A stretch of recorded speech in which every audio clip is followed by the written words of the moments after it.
Oke, hari ini kita kuliah kimia ya. Kimia untuk program studi Magister Keguruan IPA. Mohon maaf, hari ini kita kuliah online aja dulu ya, karena ini apa? Saya kebetulan ada acara juga ini. Nah, dulu saya sudah diskusi dengan Prof. Abdullah untuk kimia S2 ini cocoknya kimia kontekstual. Jadi kalau kami di S1 Kimia FMIPA, ULM Banjarbaru, itu ada kimia dasar, kimia umum ya, general chemistry, ada juga chemistry in context. Jadi ini lebih umum, sifatnya lebih umum. Nah, karena ini mahasiswanya adalah mahasiswa S2 yang macam-macam ya backgroundnya, mungkin dari latar belakang fisika, ada biologi juga, nah, tentu saja ada kimia ya. Dan mungkin nanti aplikasinya bisa dipakai untuk mengajar di bukan hanya di SMA, barangkali mungkin malah di SMP, sehingga lebih cocok yang kimia kontekstual. Jadi awalnya bukan ini, dulu saya lebih kimia tapi ke pedagogik gitu ya. Tapi setelah kami pikir-pikir, loh ini memang mata kuliahnya untuk kimia kok, bukan pendidikan kimia. So, kami putuskan kimia kontekstual. Nah, biasanya yang mengajar pertama itu memang saya sebenarnya, karena di buku ini bab 1 sampai bab 6 ya, sampai bab 7 lah gitu ya. Tapi kemudian kalau ada sesuatu biasanya Prof. Abdullah minta duluan. Nah, karena ini materinya tidak harus berurutan, tidak berjenjang, maka bisa saja dibalik.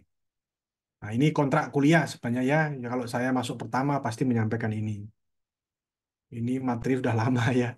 Ini sejak tahun 21 waktu ngajar S1 kimia. Nah, oke, di keguruan IPA udah saya pakai sejak tahun 2021 ya.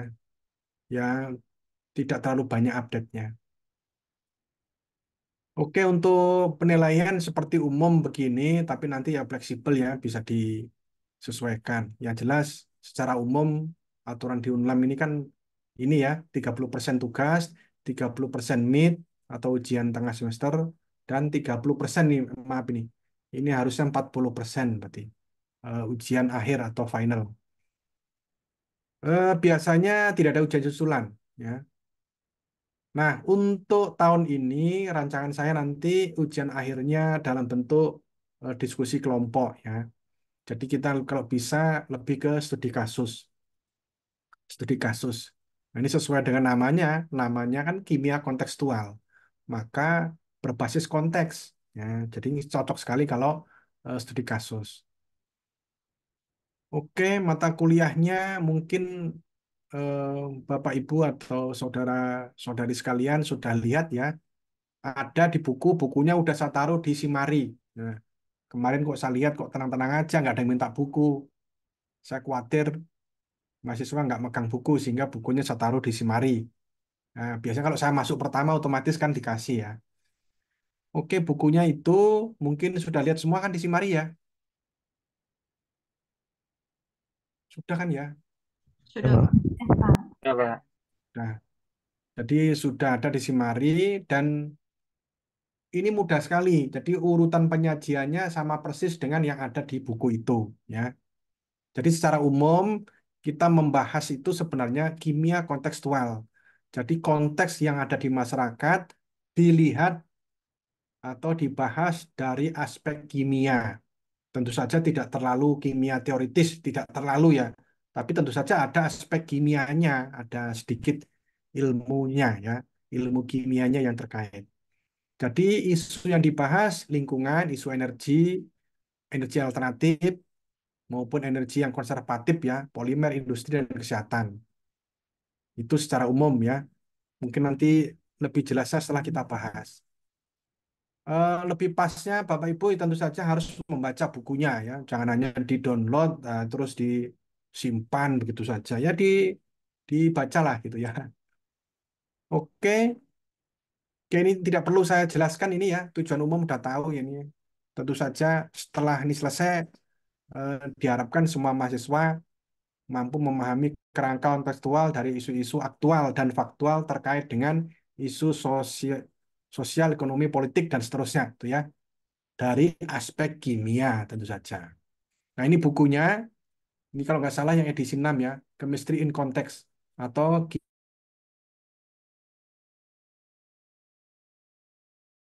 masyarakat, intinya itu ya. Nah, ini urutan babnya kira-kira ini ya. Totalnya ada 12 bab. Saya bagi dua, ini gampangnya 6. Saya sampai bab 6, bab 1 sampai bab 6, Prof. Abdullah bab 7 sampai bab itu ya. Nah, ini yang pengantar hari ini anggaplah bab 0. Jadi hari ini anggaplah pengantar atau ya kontrak yuk nggak pas mau sudah mid yuk ya. Anggaplah pengantar untuk materi buku ini. Jadi kalau kita bahasa Indonesia kan kira-kira ini ya, udara yang kita hirup, perlindungan lapisan ozon, kimia pemanasan global, isu energi, tentang isu tentang air yang kita minum, dan penetralan ancaman hujan asam ya. Ini kira-kira 6 bab ini yang akan kita bahas. Dan ini nanti kita jadikan studi kasus ya. Mungkin saya menyampaikan sedikit materi pengantar. Nanti UASnya Bapak Ibu presentasi. Ya mudah-mudahan sempat ya. Jadi presentasinya offline bukan online. Kalau mudah-mudahan bisa, nggak ada halangan. Kita diskusi. Jadi ini saya sampaikan pengantarnya. Saya tetap memberikan. Saya usahakan saya masuk terus ya. Mudah-mudahan tidak ada gangguan. Karena dosen ini ada aja ya. Terus terang dosen ini ada beban administrasi juga. Selain beban akademik gitu ya. Semakin lama saya lihat beban administrasinya makin banyak ya. Eh, saya tidak perlu panjang lebar, nanti kesannya saya malah banyak mengeluh ya. Tapi itu nggak bisa dihindari ya. Memang Indonesia ini begini. Ya. Oke, jadi saya akan memaparkan materinya secara singkat. Ini bab 1 sampai bab 6. Nanti di pertemuan ke-8 atau 7 dan 8 langsung maju mahasiswanya presentasi ya. Kalau nanti tidak bisa atau karena ada beberapa hal kita tidak sempat, minimal Bapak Ibu mengumpulkan PowerPoint. Itu aja yang saya nilai ya. Nah, diskusinya secara online di Simari. Karena di Simari itu kita bisa buat forum. Mungkin seperti itu. Ya, mudah-mudahan tidak ada gangguan. Lebih enak ya kalau di forum itu ya kalau dibaca ya sudah tidak sinkron lagi kan. Jadi kuliah asinkron. Ya, kira-kira begitu. Ini kendalanya terutama itu karena ke Banjarmasin ya. Terus terang Banjarbaru Banjarmasin ini dari segi waktu perjalanannya 1 jam ya. Kalau macet ya lebih. Kalau PP 2 jam itu waktu di jalan ngajarnya 2 jam. Jadi satu mata kuliah jadi 4 jam. Nah, itu masalahnya bagi kami yang dari Banjarbaru. Sehingga saya mohon maaf sebelumnya saya tidak bisa akan offline 100%. Jadi dari 6 pertemuan ini kemungkinan offline-nya 3. Bahkan dulu saya dengan mahasiswa yang dulu pernah saya buat satu kali masuk saya 2 materi. Itu caranya offline-nya. Karena yang berikutnya kan banyak tugas sebenarnya. Kalau Bapak Ibu mau 1 hari ya 2 materi, 3 pertemuan selesai. Habis itu tinggal mengerjakan tugas. Nah, karena ini udah S2, masa kalah sama anak S1. Tentu saja bisa mengerjakan tugas sendiri. Kalau anak S1 itu mengerjakan tugas kan sambil dipandu gitu ya.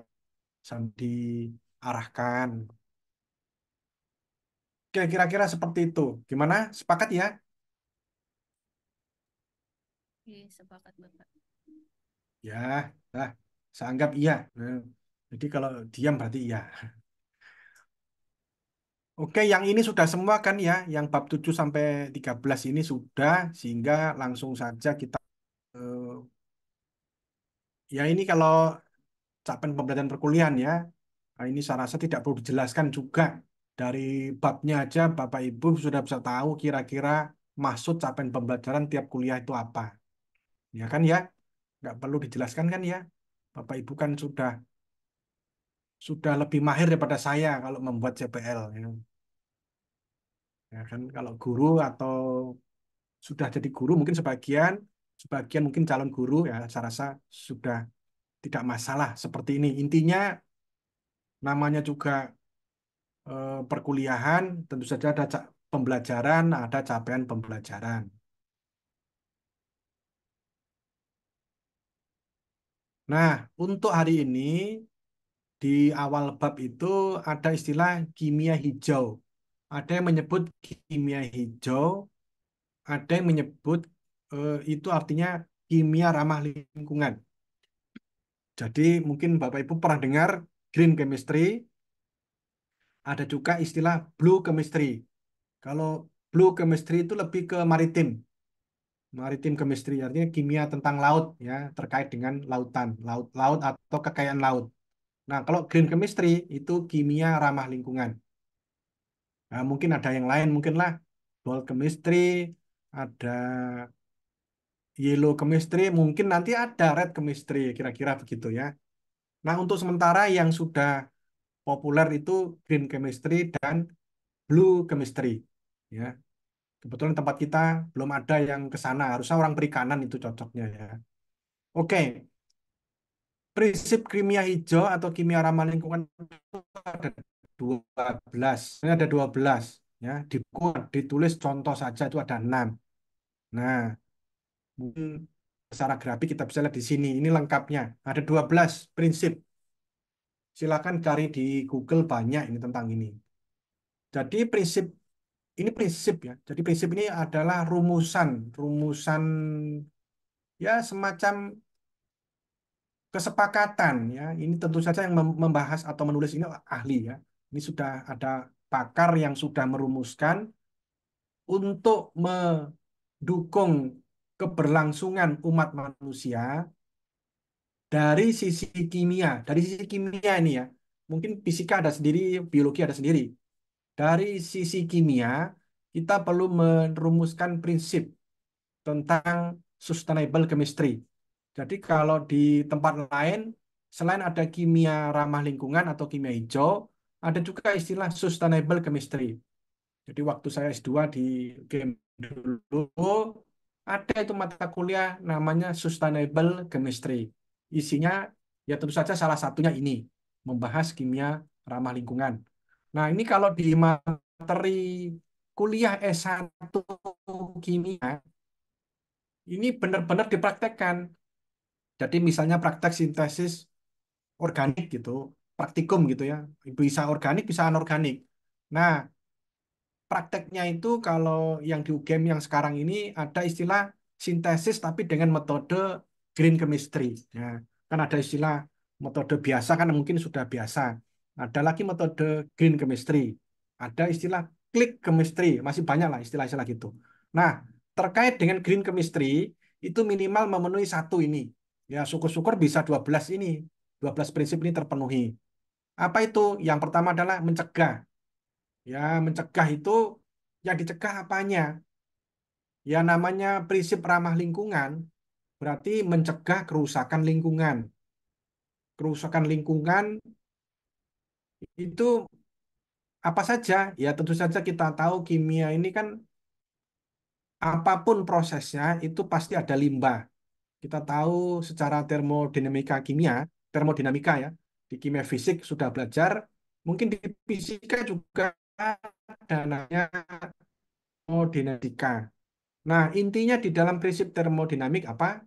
Setiap proses itu tidak ada efisiensi yang 100%. Yang tidak ada. Secara energi itu tidak mungkin. Mesin yang sampai sekarang yang efisien itu nggak ada. Nah, fotosintesis yang di alam aja 20% ya. Nah, ini yang sintesis sampai sekarang meniru mesin fotosintesis klorofil itu sudah bisa 6% orang sudah sangat bangga sudah. Itu sudah luar biasa. Yaitu solar cell itu. Jadi belum ada yang sampai 20% lebih ya, seperti fotosintesis. Nah, kalau yang efisien itu proses tubuh. Di dalam tubuh kita itu sebenarnya kan juga banyak reaksi kimia. Nah, kalau itu efisiensinya tinggi ya. Tapi kalau mesin buatan manusia tidak ada yang bisa menyamai mesin buatan Tuhan ya. Oke, sampai sekarang tentu saja kita tetap berusaha meniru proses-proses alam yang sudah baik. Ya tentu saja ini demi anak cucu kita. Itu kisahnya kan gitu kan ya. Ya tapi ya artinya juga demi kita ya. Karena prinsipnya apa? Makhluk hidup secara umum apa? prinsip umum dari makhluk hidup itu orang biologi mungkin udah tahu, yaitu adalah mempertahankan kelangsungan hidup. Ya, makanya manusia itu sudah dicetak itu kan secara naluri di dalam DNA kita dan seterusnya itu kita harus berkembang biak. Nah, itu kan makhluk hidup loh ya. Berkembang biak entah itu vegetatif atau generatif sehingga kalau manusia ya, manusia ada termasuk ya maaf binatang juga kan ya. Ada ketertarikan antar lawan jenis itu sudah naluri bagian dari upaya mempertahankan kelangsungan hidup, ya kan? Sebagai makhluk hidup kita ini kan. Nah, tentu saja sebagai makhluk sosial, manusia diberi akal juga memiliki tugas tambahan. Ya, kalau dalam Islam istilahnya khalifah kan kita ya. Jadi kita itu memimpin minimal memimpin diri sendiri lah gitu ya. Memimpin diri sendiri. Nah, ya tiap hari kita perang sebenarnya ya terhadap diri sendiri. Perang terhadap malas, terhadap rasa tamak, serakah, rakus. Nah, itu itu masing-masing sudah masing-masing kita. Itu kan sikap, pilihan. Nah, tapi secara umum kita bisa katakan manusia memiliki tanggung jawab moral untuk apa? Untuk kebersamaan, termasuk untuk keberlangsungan hidup manusia. Ya, ya tadi kan udah sampai kelangsungan hidup itu ya. Kalau mungkin binatang yang penting itu kan berkembang biak, artinya spesiesnya tidak punah. Itu aja kan. Intinya kan itu. Secara teori apa namanya mutasi sebenarnya secara tidak langsung juga makhluk hidup semuanya ini kan bermutasi ya bermutasi beradaptasi supaya tidak punah kan karena lingkungan berubah terus minimal tingkat molekuler itu beradaptasi. Wah, ini ada pro kontra tapi secara molekuler semua itu bermutasi ya. Tentu saja mutasinya kalau manusia ini termasuk lambat ya lama. Oke, jadi intinya kita memiliki kewajiban sebagai makhluk hidup secara umum, yaitu mempertahankan kelangsungan hidup, juga sebagai makhluk sosial adalah tanggung jawab untuk meningkatkan kualitas. Jadi tidak hanya kuantitas, tapi juga kualitas. Harapannya apa? Manusia ini makin lama makin baik, bukan makin jelek. Sistem juga ya, namanya manusia kan ya, belajar, makin pinter. Makin pintar, makin bijaksana. Ya, itu kan gitu kan ya. Di teori pendidikan kan begitu hierarkinya. Yang bodoh jadi tambah pintar, jadi pintar, yang pintar tambah pintar. Yang pintar akhirnya harus bijak. Ya nggak boleh karena pintar terus membunguli orang lain gitu kan, mengakali orang lain. Oke, jadi nah dari sisi keilmuan, ilmu kimia juga ada tugas kesimpulannya. Karena kimia ini sudah dicap, diberi stempel jelek. Masyarakat itu kan sering, oh ini padi organik, ini sayuran organik, bebas bahan kimia. Jadi seolah kimia itu jelek sekali itu. Padahal hidup ini setiap hari kita ketemu dengan yang namanya produk kimia, ya kan? Baju itu produk kimia, bahan bakar, pertalit, pertamak itu juga produk reaksi kimia. Ya reaksi kimia, ya kan? Dalam tubuh kita juga terjadi reaksi kimia tiap hari. Ya, karena di dalam tubuh, kemudian orang-orang sebut biokimia. Jadi sebenarnya kan kimia itu. Jadi salah kalau orang bilang kimia itu jelek. Ya, ilmu kok itu ya. Jelek dan tidak kan tergantung yang make. Sama dengan pisau. Nah, pisau, orang megang pisau apa ya jelek. Orang megang pisau, lah tergantung. Pisau untuk ngupas brambang, ngupas bawang ya. Ngupas mangga, itu kan bagus. Apalagi mangganya dikasihkan temannya. Nah, itu bagus sekali. Nah, kalau pisau dipakai membunuh, nah itu kan jadi jelek. Tapi masa menyalahkan pisaunya, ya kan? Yang salah bukan pisaunya, yang salah adalah yang make. Ya kira-kira sama dengan ilmu kimia, sama fisika. Buat bom atom itu kan reaksi inti, berarti bukan bukan reaksi kimia itu. Reaksi fusi, reaksi fisi itu kan fisika inti. Apa yang disalahkan fisikanya? Itu ya. Sama dengan ULM. Nanti kalau lulusan ULM ada yang jelek, ada yang jadi penjahat, ada jadi koruptor umpama. Mudah-mudahan tidak ada. Jangan salahkan ULM. Jangan salahkan ULM. Atau pemerintah, salahkan pemerintah. Itu kasihan benar. Kebijakan itu sebenarnya tidak boleh, kan nggak bisa dipidana kebijakan. Hasil pemikiran bersama-sama, bisa dikoreksi dan seterusnya. Oke, jadi kita mencegah supaya kita bisa berlanjut, berlangsung. Nanti kita bahas di pertemuan selanjutnya. Bumi ini sebenarnya kalau kita gini-gini aja itu maksudnya cara hidup kita, gaya hidup kita itu masih seperti ini, cenderungnya kan nggak lama sumber daya yang ada di bumi ini habis. Nanti kita bisa hitung, nanti kita sama-sama kita hitung. Habis itu, apalagi sekarang, makin lama itu saya lihat makin boros energinya. Orang dulu mungkin naik kuda kemana-mana, naik apa atau jalan kaki gitu kan. Sekarang mana ada. Ke depan Indomaret aja nggak mau saya jalan kaki, apalagi panas ini. Minimal naik sepeda motor, ya kan? Nah, sekarang bayangin, boros. Pakai bensin, nah bensinnya kan proses, ambil dari apa? Dari alam minyak bumi. Waktu ngolah saja sudah pakai energi kan ya. Pokoknya semua serba boros. Beli juga boros, dan seterusnya. Yang kedua, dari sisi manusianya, gaya hidup kita itu makin tidak sehat kan. Rupanya mager, malas gerak. Gitu. Tiduran, anu HP, wah asik banar itu. 24 jam kan nggak terasa, itu kan ya. Akhirnya molor, molor, molor, akhirnya S2 nggak terasa. Wah, 3 tahun sudah. Hati-hati nih. Kalau nggak hati-hati, bisa molor, ya kan? Ya. Jadi harus fokus, jangan mager. Mager itu malas gerak, itu tidak dalam arti secara fisik saja. Anda semua, Bapak Ibu, dan Mas-Mas dan Mbak Yu ini ya, orang Jawa bilang begitu. Jadi harus aktif, proaktif, supaya apa? Supaya sehat. Sehat badannya, juga sehat pikirannya. Kalau tiap hari mager, wah, saya bisa bayangkan 2 tahun itu nggak selesai. Padahal S2 itu harusnya 2 tahun. Ada bimbingan saya tinggal satu, nggak selesai-selesai. Aduh, habis gimana lagi kalau mahasiswa hilang. Oke, jadi prinsip pertama adalah prevention atau mencegah.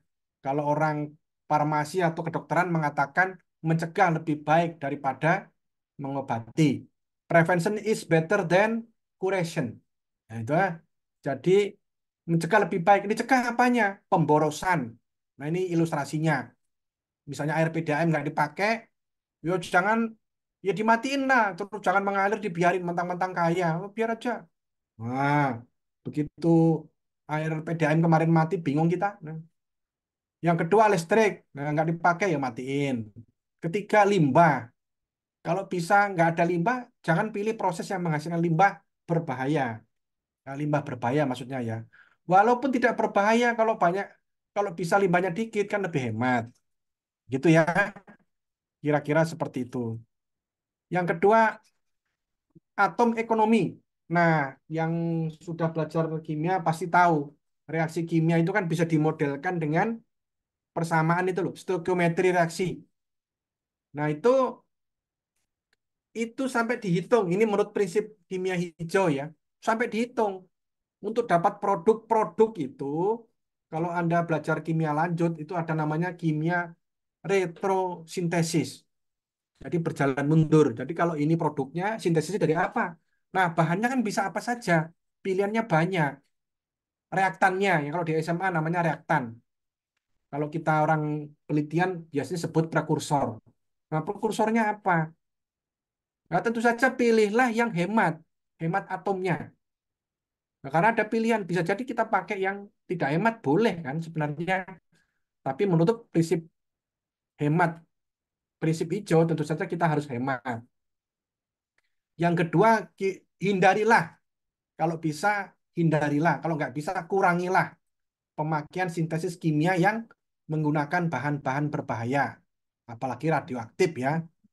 Yang keempat, pakailah metode atau proses yang aman. Yang kelima, pilihlah pelarut yang lebih aman, termasuk tambahan-tambahannya, akselerinya, tambahan aditifnya. Pelarut itu sekarang trennya itu kalau bisa air gitu loh, kalau bisa. Tapi kan nggak semua reaksi begitu. karena harus pakai yang non polar. Nah, non polar itu pun dipilih yang kurang beracun, ya juga tidak mahal dan seterusnya. Karena sebagian besar pelarut organik itu volatil. Orang sebut VOC, volatile organic compound. Itu juga berbahaya. Ya karena menguap dan seterusnya mengganggu udara. Nanti kita bahas juga itu. Kemudian desain efisien energi. Jadi didesain yang secara energi juga hemat. Ya wajar ya, ini kita nggak perlu jelaskan. Gunakan bahan baku yang dapat diperbaharui. Tentu saja kalau bisa dari tanaman atau dari hewan. Nah, sekarang misalnya biodiesel itu kan artinya misalnya ini minyak bahan bakarnya itu dari minyak sawit, itu arahnya begitu. Tapi sampai sekarang tentu saja belum berhasil 100% ya. Itu masih campuran. Biodiesel itu nggak bisa dipakai 100%. Masih campur dengan solar. Kemudian reduce derivat.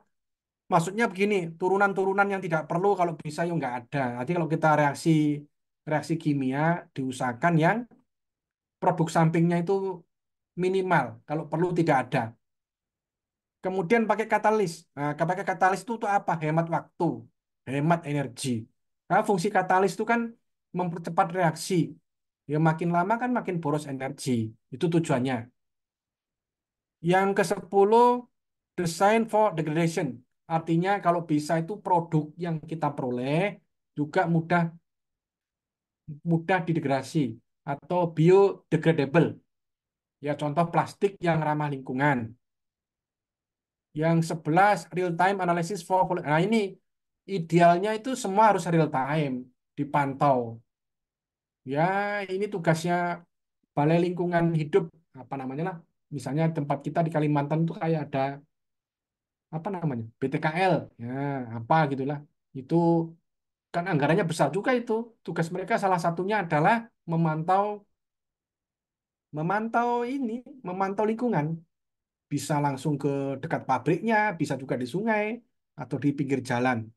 Ini tugas mereka. Mungkin Bapak Ibu ada yang keluarga kerja di sana ya. Tahu itu dananya lumayan itu. Dananya banyak. Harusnya nggak itu tugas ya, tugas. 12 inherently safer chemistry for accident prevention. Ya, tentu saja sebisa mungkin pakailah bahan yang tidak berbahaya. Ini ilustrasinya ini yang korosif ya, iritatif. Ada istilah korosif terhadap logam korosif ya, tahu kan korosif. Korosif itu tidak berarti berkarat, mengikis juga. Mengikis itu juga korosif artinya. Kemudian iritatif, iritasi. Ya, bukan hanya iritasi. Kimia itu kalau nggak hati-hati ya Bapak Ibu, mungkin ya siapa tahu ada yang memakai bahan kimia. Hati-hati. Bahan kimia itu contoh itu yang ngeri itu trikloroasetat misalnya. Ada lagi lebih ngeri ada. Ketetesan di air mungkin nggak apa-apa, ketetesan di tangan. Pas cuci tangan itu kelihatan, deng lah ngelupas dagingnya. Nah itu hati-hati. Makanya orang kimia itu sebelum memakai bahan kimia harus kenali, harus dikenali. Ya kan kalau nggak kenal orang bilang nggak sayang, bukan begitu maksudnya. Nggak kenal nggak sayang terhadap diri Anda sendiri. Saya sering mengatakan ke mahasiswa S1 begitu. Nggak kenal nggak sayang itu maksudnya kamu nggak kenal ke bahan kimia, berarti kamu nggak sayang terhadap dirimu sendiri. Jadi harus tahu kimia ini resikonya apa saja. Jadi harus lihat R-nya. Setelah dipelajari R-nya, lihat kode S. Kalau terjadi ini, bagaimana langkah-langkah pertolongan pertama. Jadi setiap bahan kimia itu ada kodenya. Biasanya minimal itu ada MSDS namanya, Material Safety Data Sheet. Nah itu tentang prinsip kimia hijau. Ya, secara umum ini mungkin karena kita bukan orang, tidak semuanya kimia dan ini Bapak Ibu jika tidak banyak memakai atau berkecimpung langsung dengan reaksi kimia barangkali, tetapi prinsip ini juga perlu diketahui. Bahkan menurut saya ini seharusnya diperkenalkan sejak anak SMA itu sudah harus kenal, dikenalkan aja, nggak harus dipelajari, nggak perlu di ujian gitu. Tapi dikenalkan. Artinya begini maksud saya juga promosi kimia itu tidak selalu berbahaya gitu. Wong, kalau mau jujur ya, fisika tadi sudah berbahaya. Mesin, sepeda motor itu loh. Kalau kita lihat trennya gimana sepeda motor. CC makin besar, makin canggih, kalau makin mahal. Padahal itu makin berbahaya. Mana ada sepeda motor aman. Sepeda motor tuh idealnya menurut saya kecepatan maksimal 40 gitu kan. Kayak zaman dulu. Sepeda motor bagong kami bilang. Sekarang makin lama makin kencang. Iklannya makin wing. Selangkah. Selalu selangkah di depan. Wah, yang ngeri tuh iklannya itu. Itu sebenarnya anak muda itu terbawa itu. Itu berbahaya. Sepeda motor tuh sangat tidak aman. Jadi hati-hati ya Bapak Ibu lah. Sayangilah diri Anda dan saudara-saudara keluarga Anda semua. Jadi itu fisika, itu hasil fisika. Kan mesinnya makin canggih, makin cepat dan seterusnya. Jadi kesimpulannya fisika juga bisa berbahaya. Biologi juga jangan salah. BioWare itu perang biologi lebih ngeri, itu berbahaya, ya kan? Berbahaya biologi. Contoh yang kemarin virus apa itu corona itu, jangan-jangan ada yang menciptakan. Jangan-jangan lah. Maaf, ini bukan saya bermaksud teori konspirasi. Ini menurut penganut teori konspirasi. Itu itu ada yang menciptakan itu. Ada yang menciptakan. Masuk akal tuh ya. Ini secara logika saja. Ini menurut teori konspirasi. Kenapa diciptakan itu? Ya, orang orang konglomerat itu terus terang menguasai dunia. Bukan presiden menguasai dunia itu. Konglomerat dalam arti bukan konglomerat yang biasa. Yang levelnya sudah uangnya bukan miliar, triliun bukan triliun rupiah, dolar. Bisa dibayangin, Indonesia kan nggak ada apa-apanya duitnya. Nah itu menguasai dunia. Mereka juga berpikir gimana caranya duit itu terus terus berkembang. Bayangin ya, manusia inilah, ini watak manusia. Sehingga salah satu caranya itu. Nah, ditambah yang ngatur dunia itu karena punya duit, dasar dia pintar, dia bisa membayar orang-orang pintar. Oh, kalau kita kan nggak bisa membayar orang pintar. Dia bisa bayar orang pintar. Ciptakan Zoom. Contoh Zoom ini Zoom ini kan laku gara-gara COVID itu kan ya. Kalau nggak ada COVID itu mungkin kita nggak ada kuliah, nggak ada itu apa namanya pelajaran di SMA Salit anak-anak ya jadi korban kan ada 3 tahun kena COVID itu nggak pernah sekolah, nggak pernah di sekolah. Kasihan benar. Lulus akhirnya begitu kuliah merasakan betul saya ngajar korban-korban COVID itu ngajarnya sulit. Ini gimana udah paham? Belum Pak. Selesainya ingat, wih, Mas, bisa jadi ini dampak dari work home itu. Jadi ya ya hati-hatilah ya Bapak Ibu kita. Artinya biologi juga bisa berbahaya. Itu kan biologi. Nah, teknologi juga bisa berbahaya. Teknologi apa? Yaitu perang sosial media itu. Itu kalau nggak hati-hati bagi Bapak Ibu yang sudah punya anak, terutama anak kecil atau punya keponakan, tolong diperhatikan. Sosmed itu candu. Candu tahu ya, membuat ketagihan. Kayak narkotika. Ya mirip paling ringan rokok. Anda Bapak Ibu, ya mungkin ada yang rokok ini, teman-teman kita ini. Yang rokok adalah ini. Gimana orang rokok? Karena sampai mikir gini ngomongnya. Itu saya ingat kakak saya kan ada. Daripada nggak ngerokok lebih baik nggak makan. Sampai begitu. Nggak milih nggak makan nasi. Mau sampai segitunya. Nah, buktinya apa? Ada anak-anak yang anak kecil itu kalau HP-nya disita atau main gamenya di stop, dia marah. Marah. Nah, itu ada sudah. Itu kan bayangin itu kan sudah tidak baik. Pasti sekolahnya hancur kalau udah begitu. Pasti ya. Jadi tolong dijaga itu. Jadi kesimpulannya semua bisa berbahaya. Jadi teknologi informasi yang kelihatannya biasa-biasa aja, bisa menghibur, juga bisa berbahaya. Artinya perangkat lunak HP ini juga bisa perangkat kerasnya ya HP, softwarenya kan game itu juga bisa berbahaya. Ada cara mereka untuk merusak. Bukan mereka itu kan bagi mereka mikirnya kan bisnis. Jangan terkecoh dengan wah ini bagus ini, ya benar manfaatnya besar. Tergantung kita. Oke, dalam konteks ini saya ingin mengatakan bahwa sama dengan ilmu kimia tadi sudah saya berikan ilustrasi, ya kimia ini disebut berbahaya juga boleh. Nyatanya bahan kimia itu banyak yang berbahaya. Faktanya begitu. Tapi ya jangan terus menyalahkan kimianya toh ya. Wong kimia, bahan kimia itu kan tidak semuanya bahan alam, ada yang disintesis. Nah, yang salah ya make toh ya. Disintesis itu pasti ada tujuannya. Ada tujuannya. Mengapa dibuat? Pasti kan ada tujuannya. Orang ngapain membuat kalau nggak laku dijual? Nah, setelah dijual kalau nggak ada yang beli, ya nggak apa gunanya. Pasti ada yang mau beli. Orang yang mau beli, kenapa dia mau beli? Karena ada untungnya, ada tujuannya. Bisa dibuat baju, dibuat apakah gitu kan? Dibuat lemari, pelapis ini, macam-macam lah. Gitu. Jadi semua itu kan ada tujuannya. Oke, jadi kuliah pengantar kita hari ini, saya ingin menyampaikan bahwa kimia itu jangan jangan hanya dilihat sisi negatifnya. Jadi sebenarnya dampak positifnya banyak. Nah, kita, kami orang kimia juga sedang berlomba-lomba untuk membuat proses kimia ini lebih ramah lingkungan, lebih baik. Ya mudah-mudahan di fisika, biologi juga ada. Mestinya kira-kira kan ada fisika hijau, biologi hijau, kira-kira lah, kira-kira seperti itu. Ya ini gurau aja lah yang itu. Oke, barangkali ada pertanyaan, silakan Bapak Ibu. Kalau ada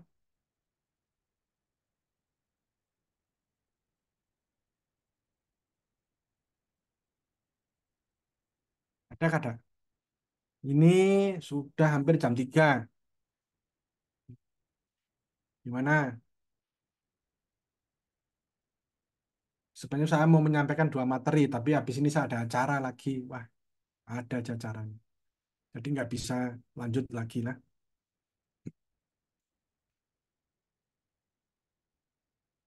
Oke, nggak ada pertanyaan, jelas ya. Saya rasa jelas sekali. Minggu depan kita diskusi lanjut. Kalau oke, ini kelihatan kan bukunya ya? Iya Pak, Kelihatan. ada. Nah, ini. Nah, ini kan jadi minggu depan tentang udara. Nah, oke, kita diskusi tentang udara. Ya, kalau perlu, kalau bisa minggu depan langsung dua gitu loh ya. Satu pertemuan. Nah, akhirnya 3 pertemuan selesai, bukan berarti kita libur, enggak. Pertemuan selanjutnya mungkin Bapak Ibu mengerjakan tugas mandiri. Memang di presensi Simari kan nggak mungkin satu tulis satu pertemuan dua materi kan. Tapi kan gimana cara mengakali, menyiasatinya gitu ya. Tentu saja strateginya seperti itu idealnya. Supaya studi kasus itu berjalan. Ya, kalau kuliah konvensional katanya tidak bagus. Yang bagus katanya SCL, TCL katanya nggak bagus. Nah, itu menurut teori ahli pendidikan itu kan begitu kan ya. Oke, mungkin itu ya Bapak Ibu. Kalau tidak ada yang ditanyakan lagi, saya rasa cukup. Itu pengantar kita, kuliah kita untuk 7 pertemuan ke depan ya. Mudah-mudahan kuliahnya 3 pertemuan aja selesai. Kalau perlu 2 pertemuan selesai. Nah, Wong bisa baca sendiri. Nanti materinya kalau perlu saya bagi PowerPoint-nya. Oke, begitu ya Bapak Ibu ya. Mahasiswanya ada berapa ini? 13. Banyak lah. Alhamdulillah banyak. Ya, bagi Bapak Ibu yang tertarik, ini sekalian saya promosi, di kimia sekarang baru berdiri S2 kimia. Ya, mungkin ada adik-adik atau keponakan yang mau kuliah S2 tapi nggak pengen ke Jawa. Nah, kami sudah buka prodi S2 kimia. Nah, gitu, di Banjarbaru. Kuliahnya Sabtu Minggu. Sorry, Jumat Sabtu. Ya mirip dengan S2 IPA ini. Ya, yang namanya banyak orang yang sudah kerja kok mahasiswanya. Jadi kita buat Jumat Sabtu. Online atau offline menyesuaikan. Kalau mahasiswa minta online, kita online. Karena mahasiswa banyak kerja di tambang, akhirnya kita online aja. Ya, paling offline-nya satu semester ya 2 kali atau 3 kali aja. Nah, gitu. Tapi tergantung mahasiswanya yang minta. Jadi kita menyesuaikan. Oke, mungkin itu aja kuliah kita hari ini. Salah hilapnya saya mohon maaf. Jadi saya tidak bermaksud menyinggung Bapak Ibu ya, kalau ada kata-kata saya yang agak kasar, saya hanya memotivasi. Lah tugas dosen itu kan ya salah satunya memotivasi ya. Eh, Oke, mari kita tutup kuliah kita hari ini dengan bacaan hamdalah. Alhamdulillahirrahmanirrahim. Assalamualaikum warahmatullahi wabarakatuh. Waalaikumsalam Assalamualaikum. warahmatullahi Terima kasih, wabarakatuh. Pak. Ya, sama-sama ya Bapak Ibu. Kita tutup lah. Silakan beraktivitas selanjutnya.